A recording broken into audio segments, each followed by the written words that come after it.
എൻ്റെ ഒരു ഈവനിങ് വ്ളോഗാണ് കേട്ടോ. ഞാനിങ്ങനെ റൂമെല്ലാം തൂത്തോണ്ടിരുന്നപ്പോഴാണ് അജൂട്ടൻ കയറി വന്നത്. അവനെന്തോ സംഭവം കാണിക്കാനുണ്ടെന്ന് പറഞ്ഞ് കാണിച്ചപ്പോൾ അതാ ഓണം സ്പെഷ്യലായിട്ട് സ്കൂളിൽ നിന്ന് അരി കൊടുക്കുന്നുണ്ടായിരുന്നു. സജ്ജി ഇല്ലാത്തപ്പോൾ മൊത്തം നിറച്ച് ബാഗിലൊരു ഉറയിലിട്ടുകൊണ്ട് വന്ന് ഇത് കണ്ടപ്പോൾ അച്ഛന് ഭയങ്കര ചിരിയായിരുന്നു. അങ്ങനെ അച്ഛനും മോനും കൂടെ അത് ബാഗിൽ നിന്ന് വേറെ ഒരു മുറത്തിലോട്ടൊക്കെ ആക്കുന്നതാണ് കേട്ടോ. പിന്നെ വാഷിംഗ് മെഷീൻ അല്ലാതെ നമ്മൾ കുറച്ച് നല്ല തുണികളൊക്കെ അല്ലാതെ കൈവിടും. അതെല്ലാം ഞാൻ മടക്കി ഷെൽഫിൽ കൊണ്ട് വെച്ചു. തൂത്തോണ്ടിരുന്നപ്പോൾ അമ്മ വെച്ചിട്ടുള്ള കുറച്ച് സാധനങ്ങളൊക്കെ അലങ്കോലമായി. അതെല്ലാം പിന്നെ അമ്മ വെച്ച കണക്ക് തന്നെ വെച്ചു. ഇത് നമ്മൾ ഹോളിൻ്റെ നടുക്കിടുന്ന മാറ്റാണ് കേട്ടോ.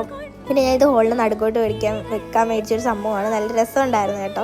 ഇതിങ്ങനെ ഇരിക്കുന്ന കാണാനായിട്ട് നടുക്ക് സാധാരണ എല്ലാവരും കോർണറിലൊക്കെ വെക്കുന്നതാണ് ഇട്ടുള്ളത്. എന്തായാലും അച്ഛൻ പപ്സ് മേടിച്ചുകൊണ്ട് വന്നേലും ഒരു കാപ്പി ഇട്ട് കുടിക്കാമെന്ന് വിചാരിച്ചു പപ്സും കാപ്പിയും കൂടി ഇട്ട് കുടിച്ചു. പിന്നെ ഇച്ചിരി സ്കിൻ കെയർ ആവാമെന്ന് വിചാരിച്ചു സ്കിൻ കെയറും ഒരു ഫേസ് പാക്ക് പോലത്തെ ഒരു സംഭവം ഫേസിലിട്ടു. പിന്നെ ഇതായിരുന്നു കേട്ടോ അമ്മ വന്നത് ഇത് കണ്ടിട്ടുള്ള എക്സ്പ്രഷൻ. ഞാൻ അമ്മയുടെ എക്സ്പ്രഷൻ ഇങ്ങനെ പകർത്തിയെടുക്കാൻ ഇങ്ങനെ ഇരിക്കുമായിരുന്നു. അപ്പോൾ ഇത്രയേ ഉള്ളൂ. ബൈ.